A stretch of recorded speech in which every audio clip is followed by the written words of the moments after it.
मैं इस घर की छोटी बहू कहलाकर। मुझे अब इस घर की छोटी बहू रहना ही नहीं है।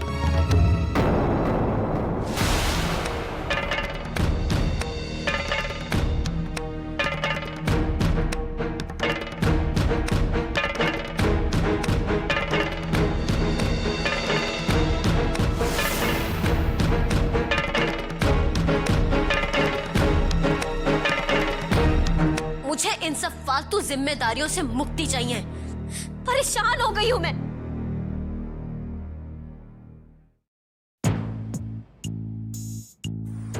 मुझे इस घर की छोटी बहू नहीं रहना है। विशाखा,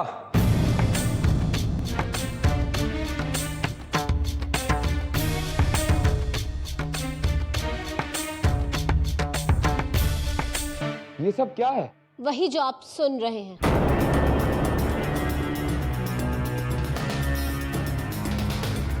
मुझसे अब ये सब सहा नहीं जाएगा।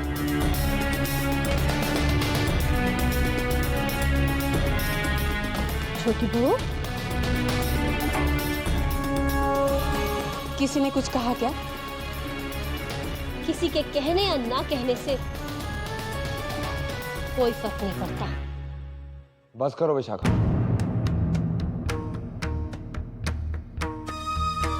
तुम्हें एहसास भी है कि तुम क्या कह रही हो? ये सारी रिस्पॉन्सिबिलिटीज तुम्हारी हैं, तुम्हें ही निभानी होगी। ये आधे दिन का काम देखकर तुम घबरा गई हो, और यही काम माँ और दादी माँ सालों से करती आ रही हैं। फिर तुम पति होने का हक जता रहा है और क्यों डांट रहा है बेचारी को? इतना सारा काम देख के बौखला गई होगी बस। और क्या, अब तू भी आपा खो बैठेगा तब तो हो चुका। छोटी बहू, तुम आराम से यहाँ बैठो। पहले आ बैठो। देखो बेटा, देखो छोटी बहू, मैं समझ सकती हूँ तुम्हें शायद लग रहा होगा कि इतना सारा काम बता दिया गया है, तुम संभाल पाओगी या नहीं, है ना? लेकिन मैंने तुमसे कहा था ना, जब भी जरूरत हो मैं तुम्हारी मदद करूंगी। क्यों देव, करेंगे ना हम इसकी मदद? जी माँ। मुझे तो यकीन ही नहीं, भरोसा भी है कि छोटी बहू सब संभाल लेगी। बस अभी थोड़ा आराम की जरूरत है इसे। बेटा तुम काम की चिंता मत करो, हम सब देख लेंगे। वो तो देखना ही होगा। मेरे भरोसे मत रहना। ये सब फालतू के काम मुझसे नहीं होने वाले। ये क्या कहना, ये तुमने क्या किया? ये दिया ऐसे कैसे बुझ सकता है? ये उनके और विशाखा की शादी का प्रतीक है काना। ये ऐसे नहीं बुझ सकता। काना, ऐसा मत करो। इस पूजा में कोई विघ्न मत आने दो। इस पूजा में बैठकर विशाखा अपनी जिम्मेदारियों को समझेगी। वैसे भी मेरे कारण उनके जीवन में बहुत दुख आए हैं, उनको बहुत कष्ट सहना पड़ा है। अब ऐसा मत करो, मेरी बात मान लो।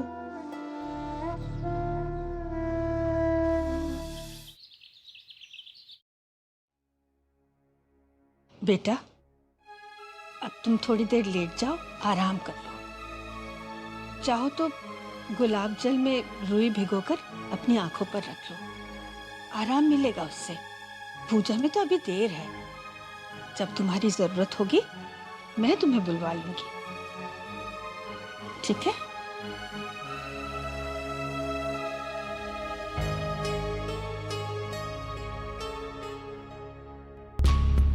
उस देव की हिम्मत कैसे हुई मुझ पर गुस्सा करने की?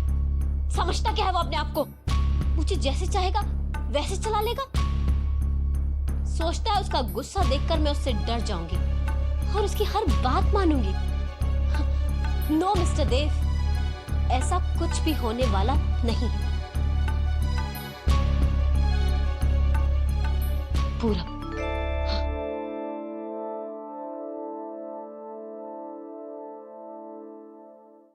कम ऑन पूरब, जल्दी फोन उठाओ। ये लड़का कभी अपना फोन ही नहीं उठाता है, पता नहीं कहाँ रहता है। Hello hello, thanks for calling. मैं आपका फोन अभी नहीं उठा सकता, आप मेरे लिए मैसेजेस क्लिक कर दीजिए, मैं आफ्टरवर्ड्स कॉल करूंगा। हेलो पूरब, मैं विशाखा बोल रही हूँ। मैसेज मिलते ही मुझे प्लीज जल्दी फोन करो, अर्जेंट है। ये मेरी जिंदगी और मौत का सवाल है, समझे?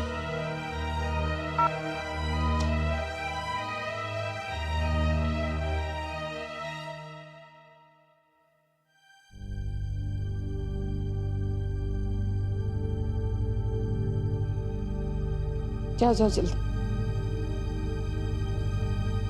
माँ जी, विशाखा जो कह रही थी, अगर सच में वैसा वो कुछ, मुझे सच में बहुत चिंता हो रही है। अगर वो ये सब कह रही है तो कोई तो बात होगी ना। बहू, क्यों परेशान हो रही हो? आगे का सोचकर उसके हाथ पैर फूल गए होंगे। तुम चिंता मत करो, ठाकुर जी पे भरोसा रखो, सब ठीक हो जाएगा। अरे बिरजू जी? जरा सुन बेटा, तुम जाके रसोई में देखो कोई काम है कि नहीं उधर। बेटा सुन, ये सारे कपड़े ले जाके धर्मशाला में समधी जी को दिया। क्या है कि कल की पूजा में देव और विशाखा जो कपड़े पहनेंगे ना, वो विशाखा के मायके से आने होते हैं। तू शास्त्री जी को ये देना और कहना कि देव और विशाखा के लिए भिजवा दे। ठीक है। और सुन, जरा संभल के बात करना, हाँ? उन्हें ऐसा न लगे कि हम उन्हें नीचा दिखाने की कोशिश कर रहे हैं। कहना कि हम हमारी खरीदारी कर रहे थे तो उनके लिए भी ले ली। अब वो इतने दिन से दिल्ली में है, इस तैयारी में तो नहीं आए होंगे ना? हाँ जी दादी माँ, हम समझा देंगे अच्छे से, आप चिंता ना करें। ठीक है। और हाँ, एक बात जरूर से कह देना कि इस बार वो राधिका को जरूर जरूर से लेकर आए। जी? राधिका जी? हाँ भाई, छोटी बहू की बहन है, अब तक इस घर में नहीं आई है। बोलो, अब पूजा में तो आना ही चाहिए ना उसे। क्या सोच रहा है? चल उठा ये सामान और जल्दी से जा। हाँ जी। कुछ भी सोचता रहता है तू।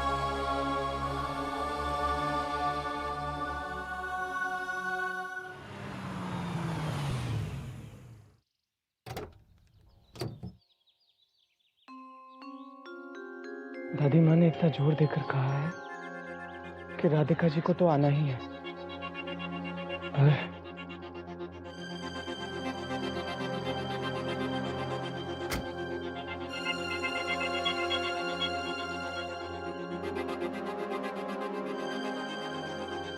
राधिका जी, दादी माँ ने भेजा है, ये कपड़े देने हैं आपके बाबूजी को। दादी माँ ने ये भी कहा है कि कल की पूजा में सब लोगों को आना है। सब लोगों को? अरे बिरजू बेटा, अरे प्रणाम बाबू। अरे सुखी रहो सुखी रहो। कब आए आप? बाहर क्यों खड़े, अंदर आइए ना। नहीं नहीं, बस यही ठीक है। हम तो बस ये कपड़े देने आए थे। कपड़े? दरअसल कल की पूजा में देव भैया और भौजी जो कपड़े पहनेंगे ना, वो आपकी तरफ से आने हैं। कल दादी माँ ऐसे ही खरीदारी कर रही थी तो उन्हें साड़ी बहुत पसंद आई, तो उन्होंने कहा है कि आप पूजा में ये साड़ी भौजी को उड़ा दीजिएगा। माँ जी से कहिएगा कि हम उनकी भावनाओं का सम्मान करते हैं, परंतु मैं अभी अभी विशाखा के लिए ये सारे वस्त्र खरीद कर ले आया। अरे लल्ला, अपनी लाई हुई साड़ी देख, ये देख, और उनकी भेजी हुई साड़ी देख।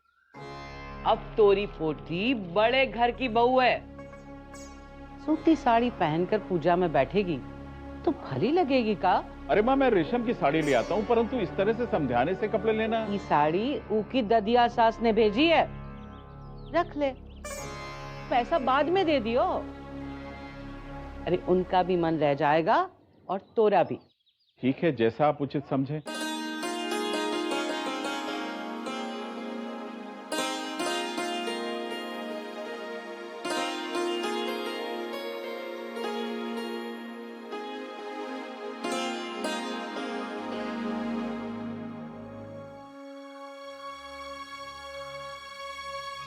बेटा, ये वस्त्र मैं विशाखा के लिए लाया था, परंतु लगता है कि पिता के दुलार में वो बात कहां है जो रेशमी साड़ी में है। कल की पूजा में ये वस्त्र तू पहन लेना बेटा।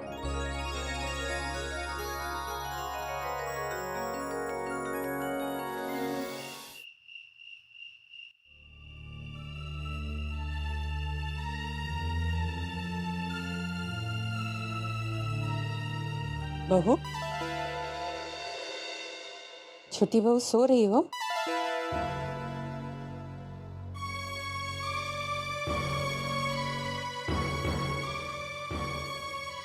कैसी हो छोटी बहू? जी ठीक हूँ। थोड़ी देर आराम कर लिया ना?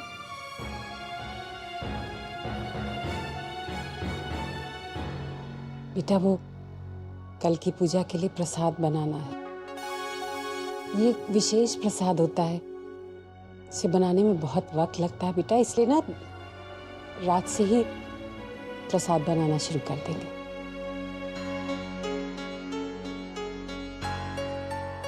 बेटा, मैं और दादी माँ पूरे समय रहेंगे तुम्हारे साथ।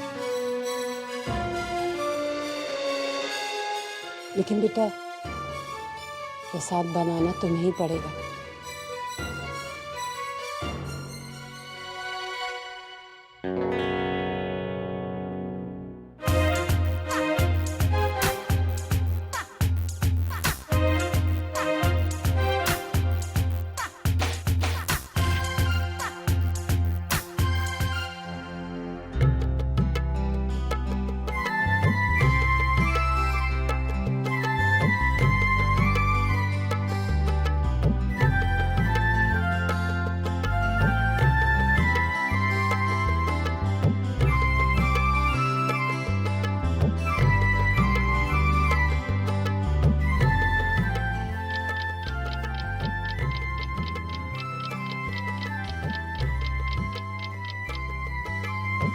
भाभी, लीजिए लड्डू बनाइए।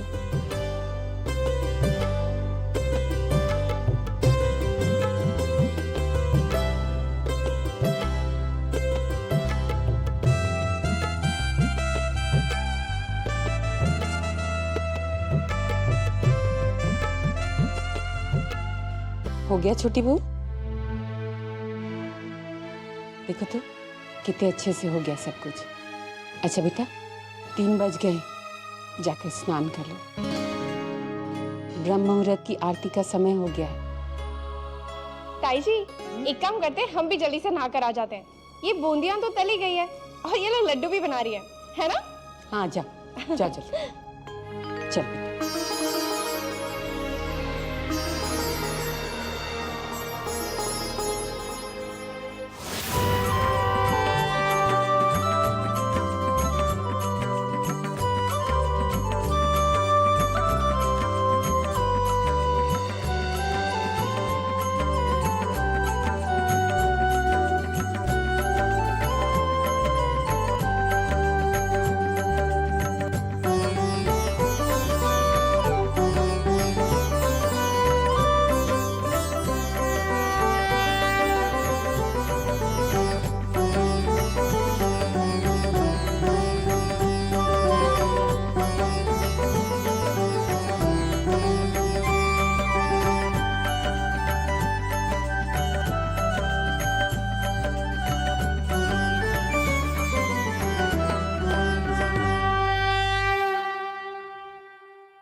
अरे बहू, ये क्या कर रही हो?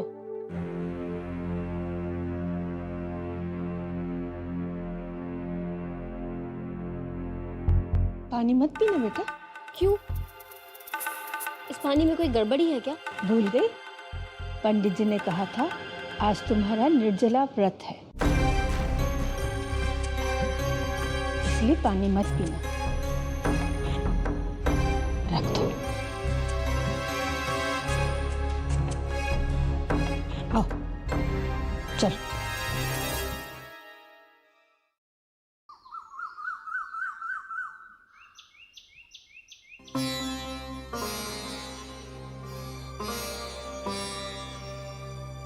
बाबूजी, चाय। चाय? चाय कहाँ से ले आए बेटा? बाबूजी बाहर से लेकर आई हूँ, उन्होंने कहा है वो हिसाब में जोड़ देंगे। क्या आवश्यकता थी? आवश्यकता थी बाबूजी, आप वैसे भी इतने थके हुए लग रहे हैं, इतने परेशान लग रहे हैं। आप ये चाय पियेंगे ना तो आपको अच्छा लगेगा।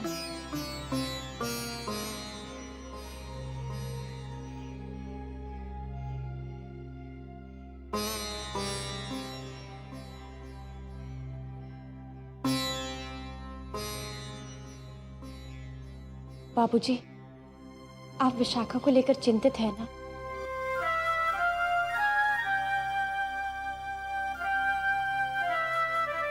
कान्हा पर विश्वास रखिए बाबूजी, मैंने उन्हें अर्जी दी है, वो सब कुछ ठीक कर देंगे और वो विशाखा के मन में उसके कर्तव्यों के लिए एहसास भी जगाएंगे।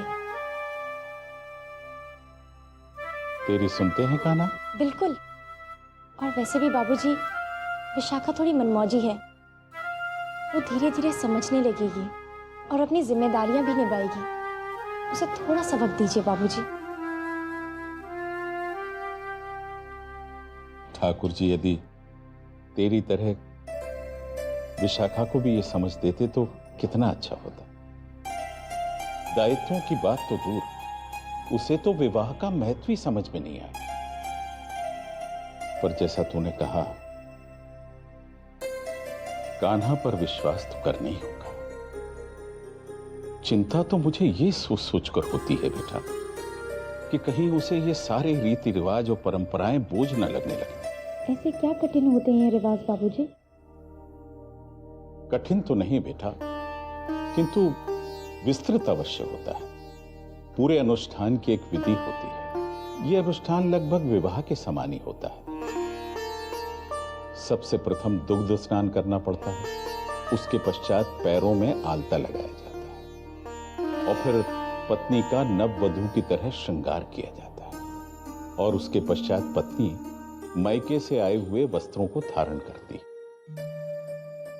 और हां, जब तक पूजा संपन्न ना हो जाए, पत्नी को निर्जला व्रत रखना होता है। निर्जला व्रत? हाँ बेटा, इन सारी विधियों में से यदि केवल एक विधि भी पत्नी ना निभाए तो बहुत बड़ा अपशगुन होता है, जिसका सीधा दुष्प्रभाव उसके पति के स्वास्थ्य और समृद्धि पर होता है। एक पत्नी से इस धर्म को निभाने में यदि तनिक से भी त्रुटि हो गई तो पति द्वारा किया गया सारा अनुष्ठान व्यर्थ हो जाता है।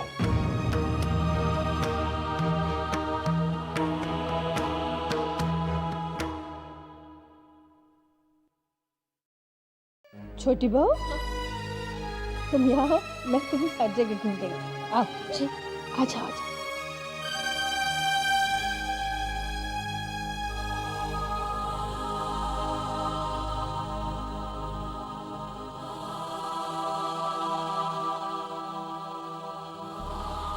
लो बेटा, शुरू करो।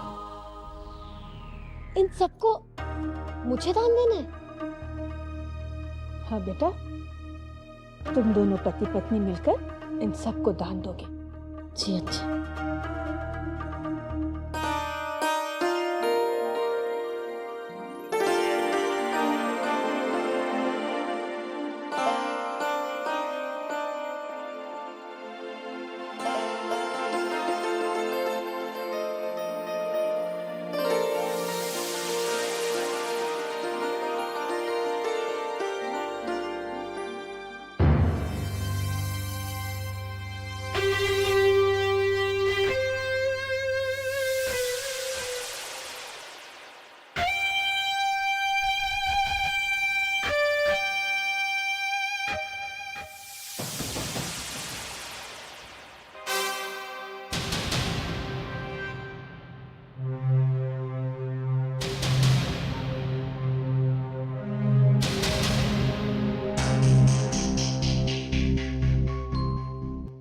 क्या बात है, आज बहुत खुश हो? क्यों? तुम्हें खुशी नहीं हो रही? बिल्कुल भी नहीं, लेकिन बहुत जल्द मुझे बहुत खुशी होगी।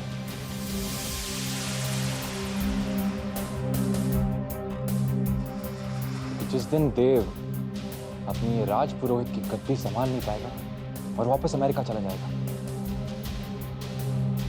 तब मुझे दिल से खुशी होगी। एक दिन छोटी बहू के सब्र का पुल भी टूट जाएगा और सारे घर को पता चल जाएगा कि इस घर की छोटी बहू किसी काम की नहीं। मैं भी उसी दिन के बारे में सोचकर अभी से खुश हो रही।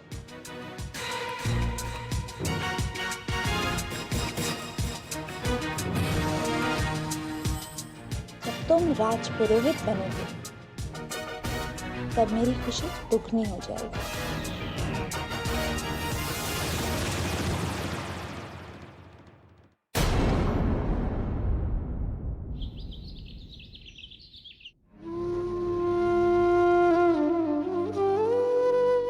इन सारी विधियों में से यदि केवल एक विधि भी पत्नी ना निभाए तो बहुत बड़ा अपशगुन होता है, जिसका सीधा दुष्प्रभाव उसके पति के स्वास्थ्य और समृद्धि पर होता है। एक पत्नी से इस धर्म को निभाने में यदि तनिक से भी त्रुटि हो गई तो पति द्वारा किया गया सारा अनुष्ठान व्यर्थ हो जाता है।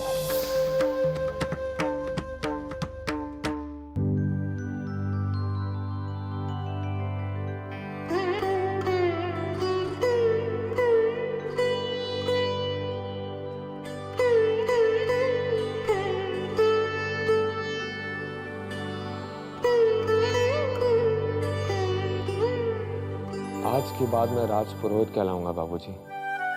मैं वो हर जिम्मेदारी संभालूंगा जो आप संभाला करती थी।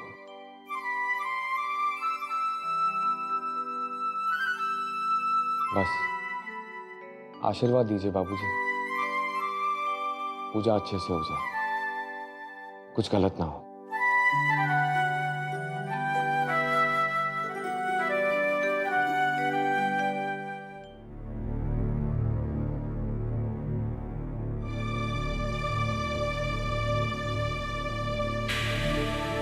भूल गई? पंडित जी ने कहा था आज तुम्हारा निर्जला व्रत है।